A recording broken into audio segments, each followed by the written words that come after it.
आमतौर पर नेत्र रोग की जो समस्याएं हैं वो विभिन्न आयु वर्ग के लोगों में अब देखने को मिल रही है, क्योंकि इसका उपचार अब काफ़ी हद तक जिस प्रकार के भी रोग सामने देखने को मिल रहे हैं उसका उपचार हालांकि इस अत्याधुनिक उपकरणों से सुसज्जित मशीनों के जरिए काफ़ी आसान हो चुका है, लेकिन नेत्र रोग होने के कारण उसके बचाव को लेकर के ज़्यादातर लोग अनदेखी करते हैं, जिसकी वजह से नेत्र रोग सभी आयु वर्ग के लोगों में देखने मिल रहा है। तो नेत्र रोग होने के क्या कारण है, आँखों की सुरक्षा और उसके बचाव या कहें उसके उपचार को लेकर के आदमी किस तरह से प्रयास कर सकता है ताकि उसकी जो आंखें बिना चश्मों के आगे तक काम करती रहें। इन तमाम सवालों का जवाब देने के लिए आज हमारे साथ मौजूद हैं डॉक्टर गुंजन। आइए हम गुंजन जी से जानने की कोशिश करते हैं कि आखिर आंखों में जो समस्याएं आजकल देखने को मिल उसके पीछे प्रमुख वजह क्या है। सबसे पहला सवाल है कि चूंकि आमतौर पर आजकल देखने को मिल रहा है कि सभी आयु वर्ग के जो लोग हैं उनमें दृष्टि दोष किसी न किसी कारण से देखने को मिलता है, तो कम आयु उम्र के या कहें बच्चों में भी आजकल चश्मे, जो ज़्यादातर छोटे बच्चे उनमें भी चश्मा, डॉक्टर के पास जाते हैं तो डॉक्टरों द्वारा उन्हें चश्मा लगाने की सलाह दी जाती है, तो इसके पीछे मैडम क्या कारण मानती हैं आप? जी, तो बच्चों में आजकल हम देखते हैं कि ज़्यादातर बच्चों को बहुत कम उम्र में ही चश्मा लग जाता है। उसका कारण है अत्यधिक स्क्रीन टाइम, बहुत ज़्यादा मोबाइल देखना। उनकी लाइफ़स्टाइल आज की डेट में ऐसी हो गई है कि वो बाहर खेलना नहीं चाहते हैं, जंक फूड बहुत ज़्यादा कंज्यूम करते हैं। तो ये सारी चीज़ें कंट्रीब्यूट करती हैं कहीं ना कहीं। और दूसरी इम्पॉर्टेंट चीज़ जो है वो है अवेयरनेस। आजकल हम देखते हैं पेरेंट्स थोड़े से ज़्यादा अवेयर भी हो चुके हैं इन चीज़ों के बारे में, तो वो टाइमली चेकअप कराते हैं। और आइडियली आपको बच्चा जब 3 वर्ष का होता है, जब वो स्कूल जाने वाला होता है, तो एक बार ज़रूर आँखों का चेकअप कराएं, क्योंकि आजकल इतना ज़्यादा बच्चों का स्क्रीन टाइम बढ़ चुका है और आउटडोर टाइम इतना कम हो चुका है कि चश्मा आने की संभावना लगभग 80 से 90% रहती ही है। प्लस अगर आप दोनों पेरेंट्स को चश्मा है, यानी हस्बैंड वाइफ दोनों को चश्मा है, तो बच्चों में भी चश्मे आने के चांसेस बहुत ज़्यादा होते हैं। ऐसी स्थिति में हमेशा चेकअप कराइए, टाइमली चेकअप कराना सबसे ज़रूरी होता है।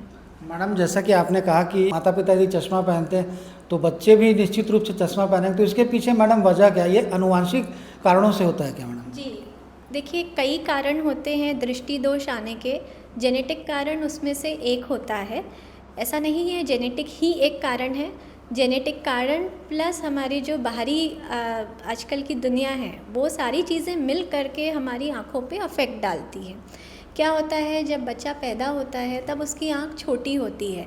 डेवलपमेंट 5 से 6 साल तक होता ही रहता है। आँखों की लंबाई, चौड़ाई, इन सारी चीज़ों में आपके अंतर आता है। ऐसी स्थिति में अगर आप बहुत ज़्यादा मोबाइल देख रहे हैं, आप ऑलरेडी प्री डिस्पोज्ड हैं, यानी आपके पास ऑलरेडी एक रिस्क फैक्टर है, फैमिली हिस्ट्री है, और साथ में आप मोबाइल भी देख रहे हैं, आउटडोर एक्टिविटीज़ नहीं कर रहे हैं, तो ऐसी कंडीशन में चश्मा नंबर आने का चांस और अच्छा बढ़ जाता है। मैडम जी, ये भी देखने को मिलता है कि कुछ युवाओं से भी हमारी चर्चा हुई साथ में, जिनके द्वारा ये कहा जाता है कि चूंकि अचानक से उनकी आंखों में दूरदृष्टि दोष और निकट दृष्टि दोष एक साथ उत्पन्न हो गया है, तो ना वो डॉक्टरों के पास जाता है, हालांकि उनको चश्मा पहनने की सलाह दी जाती है, लेकिन ऐसा होता क्यों है मैडम कि अचानक से दृष्टि दोष का कम हो जाना? अभी जो सवाल आपने मुझसे किया है वो अधिकतर 40 वर्ष के उम्र के जो लोग होते हैं उनमें होता है। 40 से अधिक जो लोग होते हैं उनमें क्या होता है, जैसे जैसे हमारी एजिंग होती है, जैसे हमारे स्किन में चेंजेस होते हैं, वैसे हमारी आँख की मांसपेशियों में भी चेंजेस होते हैं। तो उसके कारण क्या होता है, जो हमारी नज़दीक की देखने वाली मांसपेशियां हैं, एजिंग के साथ वो थोड़ी ढीली होने लग जाती हैं, और इसके चलते जो है नज़दीक का चश्मा आता है। और जैसे ही चेकअप कराते हैं तो थोड़ा दूर का भी आपको पता चल जाता है कि कम दिख रहा है। मैडम, जैसे कि उम्र के बाद लोगों में मोतियाबिंद की शिकायत भी रहती है, तो कई उदाहरण इस तरह के भी सामने हैं कि ज़्यादातर मामलों में या कहीं कुछ मामलों में मोतियाबिंद के जो ऑपरेशन है कारगर साबित नहीं हो पाते, सफल नहीं हो पाते, और लोगों जो मोतियाबिंद का ऑपरेशन कराए हुए लोग रहते हैं उन्हें कुछ सालों बाद फिर से वही समस्या देखने को मिलती है। देखिए, इसके 2 कारण हैं। पहली चीज़ तो ये है कि आज की डेट में मोतियाबिंद सर्जरी इतनी सिंपल हो गई है, इतनी एडवांस्ड मशीनें आ गई हैं कि कुछ गलत होने का चांस तो आप समझिए 1 से 2% ही हैं। अगर आपने सही तरीके से करवाया है, मशीन लेज़र द्वारा सर्जरी आपकी अगर हुई है, तो आप समझ लीजिए 1 से 2% ही है। अगर आपको कुछ भी ऐसे गलत होने का चांस सिर्फ 1 से 2% है। रही बात कि आप बोल रहे हैं कि बाद में फिर से मोतियाबिंद की शिकायत, तो देखिए मोतियाबिंद ऑपरेशन में आप समझिए कर क्या रहे हैं हम। आपकी आँख में एक लेंस है, भगवान ने एक लेंस डाल के भेजा है। अब वो लेंस नॉर्मली पारदर्शी है यानी ट्रांसपेरेंट है। जैसे हमारी एजिंग होती है उस लेंस में कई सारे चेंजेस होते हैं जिसके कारण उसकी ट्रांसपेरेंसी ख़त्म हो जाती है, वो ओपेक हो जाता है, लाइट आर पार नहीं जा पाती है, पर्दे तक आपकी लाइट नहीं पहुंच पाती है। ऐसी स्थिति में हमें आपका जो लेंस है उसको बदल करके एक नया लेंस डालना पड़ता है। अभी एक बार वो लेंस डल गया तो वो आपकी लाइफ टाइम के लिए, उसको हम हटा नहीं सकते, उसको हम चेंज नहीं कर सकते, उसकी कोई एक्सपायरी नहीं है, कुछ नहीं है। वो एक बार डल गया वो वही रहेगा। होता क्या है, मोतियाबिंद ऑपरेशन के बाद कई बार लेंस के पीछे झिल्ली बन जाती है जो कि बड़ी आसानी से लेज़र के द्वारा साफ़ की जा सकती है। उसके लिए कोई आपको अलग से एडमिट नहीं होना है या कुछ भी नहीं करना है, बस 2 मिनट में लेज़र से लेंस की सफाई हो जाती है और फिर से आपको साफ़ दिखने लगता है। अब लेंस के पीछे झिल्ली जो आती है उसका जो कारण है वो आपकी लेंस की क्वालिटी पे निर्भर करता है। अगर आपने अच्छी क्वालिटी का लेंस डलवाया है तो झिल्ली बनने के चांसेस बहुत कम नहीं के बराबर होते हैं। पर अब वही अगर हमने थोड़ा लो क्वालिटी का लेंस डलवाया है तो हो सकता है झिल्ली आपको 2 या 3 सालों में ही बन जाए। पर उसका इलाज बहुत सिंपल है, सिर्फ एक लेज़र होता है और उससे आपकी झिल्ली साफ़ हो जाती है। मैडम, प्रदूषण का किस तरह से दुष्प्रभाव आंखों में देखने को मिलता है? जी, प्रदूषण का जैसे कि हम जानते हैं कि भिलाई एक इंडस्ट्रियल एरिया है, यहाँ काफ़ी सारी इंडस्ट्रीज़ हैं। तो देखिए 2 टाइप के मरीज़ हमने अक्सर देखे हैं। एक वो जो आम जनता है जो वहाँ रह रही है, वहाँ के वायु में इतने कण हैं और इतने कई बार केमिकल्स होते हैं, इतना फ्यूम्स है, इतना टेम्परेचर बढ़ जाता है जिसके कारण ड्राई आइज़ की समस्या, एलर्जी होने की समस्या, ये सारी चीज़ें तो देखने को मिलती हैं। दूसरा, जो वहाँ पे काम कर रहे होते हैं लोग, उनमें एक समस्या जो देखने को मिलती है वो है कि अगर वो आँख में प्रोटेक्शन ग्लासेस पहनकर काम ना करे तो आए दिन वो आँख में कचरा लाकर, पुतली में उनके कचरा लेकर वो आते ही हैं जिसे निकालना पड़ता है और कई बार आँखें ख़राब होने का भी रिस्क रहता है, इन्फेक्शन भी हो सकता है। तो यही 2 समस्या मेन है इंडस्ट्रियल एरियाज़ में। जो लोग रहते हैं उन्हें एलर्जी और ड्राई आइज़ की, और जो वहाँ काम करते हैं उन्हें ड्राई आई, बहुत हाई टेम्परेचर में जो काम कर रहे हैं ड्राइनेस तो होगी ही आइज़ में, प्लस ये जो आपके ऑक्यूपेशन रिलेटेड हज़ार्ड्स हैं वो उनमें होते हैं। मैडम, महंगापन क्या है और इसका उपचार संभव है कि नहीं? तो भेंगेपन का उपचार जो है वो निर्भर करता है कि आपके भेंगेपन का एंगल कितना है। कई बार अगर मामूली भेंगापन है तो वो प्रिज्म ग्लासेस या फिर सिर्फ चश्मा देने से या फिर एक्सरसाइजेस देने से भी ठीक हो सकता है। पर यही अगर आपको काफ़ी ज़्यादा भेंगापन है तो इस स्थिति में सर्जरी करना एक बहुत ही अच्छा ऑप्शन है। इसका सक्सेस रेट लगभग 85 to 90% होता है। और कई लोगों का यह मानना होता है कि भाई ये आँख की सर्जरी है, तो नहीं, मैं ये बिल्कुल मिसकंसेप्शन को दूर करना चाहूँगी कि ये आँख की सर्जरी नहीं हो रही है। हमारी आँख के इर्द गिर्द कुछ मांसपेशियाँ होती हैं, उन मांसपेशियों को टाइट और ढीला किया जाता है। जो आँख के देखने वाले हिस्से होते हैं यानी हमारी पुतली, लेंस और पर्दा, उनको कुछ भी नहीं किया जाता है। तो कोई घबराने की बात नहीं है यदि आपको सर्जरी की भी आवश्यकता है तो, क्योंकि ये काफ़ी सिंपल और सेफ सर्जरी है। मैडम, आँखों की विकृति के बारे में भी सुना जाता है, तो आँखों की विकृति के पीछे कारण क्या है मैडम? जी, आँखों की विकृति देखिए, जैसे कि हम जानते हैं कि जब हम जो ह्यूमन बॉडी है, ह्यूमन फेस है, गॉड गिफ्ट रहता है ना। पर कई बार क्या होता है कि कुछ ना कुछ थोड़े बहुत डिफेक्ट्स हो सकते हैं, जैसे पलक का झुकना, पलक की मांसपेशी का ठीक तरीके से ना बन पाना।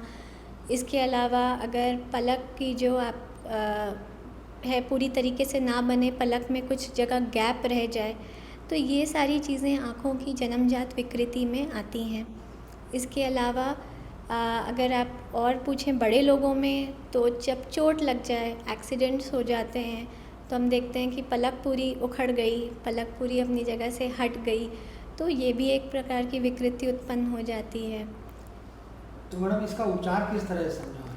देखिए, इसे ऑक्यूलोप्लास्टी कहा जाता है। इसका उपचार ऑक्यूलोप्लास्टी से संभव है। ऑक्यूलोप्लास्टी यानी आँख के इर्द गिर्द जो स्ट्रक्चर्स हैं उनकी प्लास्टिक सर्जरी। हमारी आँख के आसपास पलक है, पीछे एक ऑर्बिटल कैविटी है जिसमें हमारा आँख फिट है, और साइड में आंसू ले जाने वाली थैली है। तो इन 3 चीज़ों की जो सर्जरीज़ होती हैं वो ऑक्यूलोप्लास्टी सर्जरीज़ कहलाती हैं। और इन सबको बड़े ही क्योंकि देखिए ऑक्यूलोप्लास्टिक सर्जन्स क्या होते हैं कि वो 3 वर्ष आँखों की पढ़ाई करने के बाद 3 वर्ष केवल ऑक्यूलोप्लास्टी की ही पढ़ाई किए होते हैं। और क्योंकि आँखों की जो पलकें होती हैं उनका स्ट्रक्चर थोड़ा सा डिफरेंट होता है बॉडी के बाकी स्ट्रक्चर से, इसलिए उन्हें इस बारे में जानकारी थोड़ी सी अधिक होती है। इसके अलावा इनको अगर हमें ठीक करना है तो बहुत नॉर्मल सर्जरीज़ की जाती हैं जो कि काफ़ी बारीक टाँकों से किया जाता है और निशान उसमें नहीं आता है। मैडम, एक अंतिम सवाल, आँखों की समुचित देख रेख उसे लंबे समय तक स्वस्थ रखने के लिए हमारे दर्शकों के लिए क्या संदेश देना चाहेंगे आप? देखिए, सबसे पहले मोबाइल कम से कम देखिए। अगर आप पढ़ाई कर रहे हैं मोबाइल में, यदि आपका प्रोफेशन ऐसा है कि आपको कंप्यूटर मोबाइल का इस्तेमाल करना ही करना है, तो ऐसी स्थिति में 3 चीज़ों का ज़रूर ख्याल रखें। पहली चीज़ कि स्क्रीन आपसे लगभग 40 सेंटीमीटर की दूरी पे हो। दूसरी चीज़ कि जब आप टेबल कुर्सी में बैठकर ही काम करें, लेट कर ना काम करें। तीसरी चीज़ ये है कि आपका पोस्चर हमेशा सही रहे, यानी आपका कंधा और कमर बिल्कुल स्ट्रेट रख कर बैठें, झुक कर टेबल में ना बैठें। चौथी चीज़ कि जैसे अगर आपने 20 मिनट के लिए या आधे घंटे के लिए स्क्रीन को देखा, उसके बाद 20 सेकेंड के लिए आप अपना फोकस थोड़ा दीवार की तरफ शिफ्ट करिए। इसे 20-20-20 रूल भी कहा जाता है, यानी 20 minutes for 20 seconds at 20 feets. ठीक है, तो आपको इतना नहीं भी याद रखना, तो ये समझ लो कि भाई आधे घंटे में आपको आपका फोकस दूर दीवार की तरफ शिफ्ट करना है। लगातार एक नज़दीक की चीज़ को नहीं देखते रहना है, और हर 1 घंटे के बाद जो है 1 मिनट आँख बंद करके रेस्ट लेना ज़रूर है।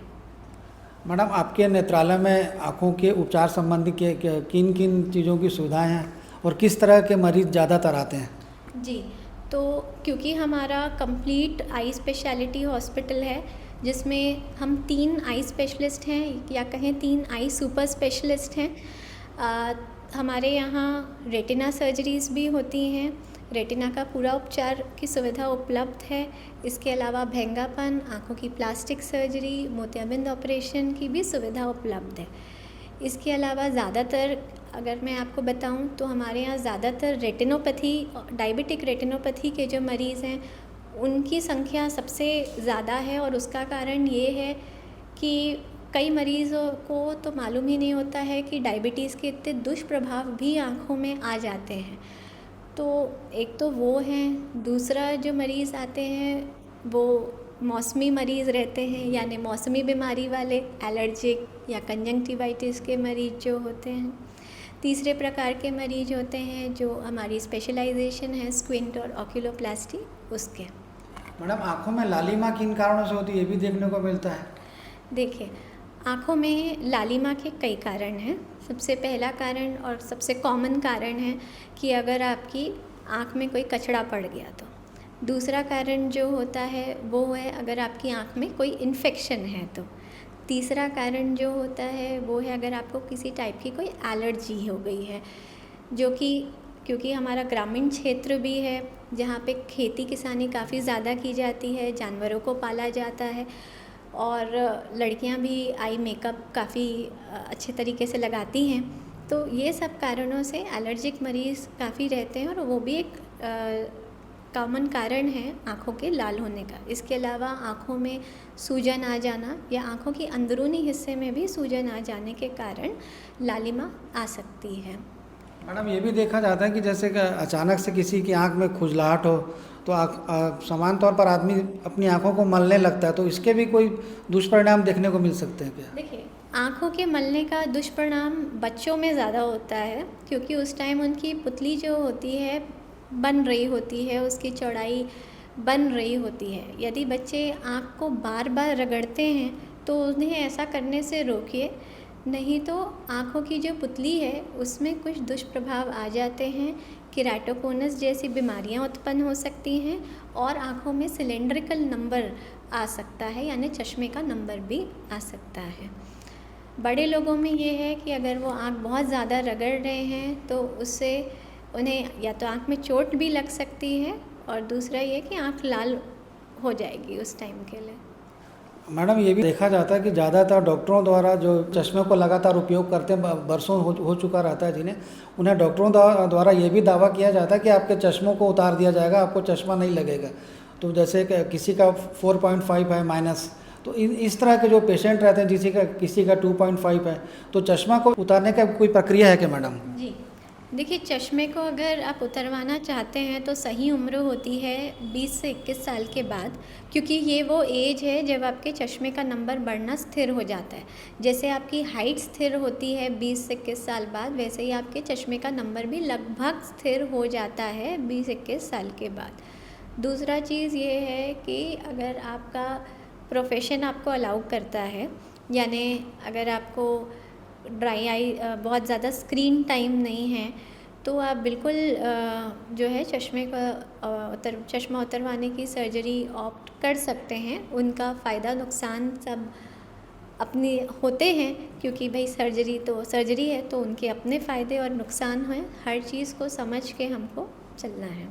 ये थी हमारे साथ डॉक्टर गुंजन, जो छत्तीसगढ़ प्रदेश की प्रसिद्ध नेत्र रोग विशेषज्ञ हैं। हम आपको यहाँ पर यह बताना चाहते हैं, क्योंकि डॉक्टर गुंजन द्वारा शास्त्री मार्केट पावर हाउस में अपने नेत्रालय का प्रारंभ किया गया था। इसके पूर्व डॉक्टर गुंजन द्वारा एम्स दिल्ली में अपनी सेवाएं दी जा चुकी है। तो डॉक्टर गुंजन ने हमें तमाम तरह की जानकारियाँ दी आँखों के बचाव और उसके रख रखाव को लेकर के। साथ ही यह भी कहा कि यदि बीपी और शुगर पर कंट्रोल रखा जाए तो अब लंबे समय तक आँखों को सामान्य रखा जा सकता है, ना चश्मे की ज़रूरत पड़ेगी। हालांकि चश्मे की ज़रूरत भी एक उम्र के बाद, जैसा कि डॉक्टर साहब का कहना है कि एक उम्र के बाद पड़ती है, लेकिन अगर आदमी बराबर अपने आँखों की देख रेख, उसकी सुरक्षा को लेकर के पहल करे तो चश्मों की आवश्यकता भी आने वाले समय में लोगों को नहीं पड़ेगी। कोइन मीडिया न्यूज़ के लिए पुरुषोत्तम सोनवानी के साथ संजय दुबे।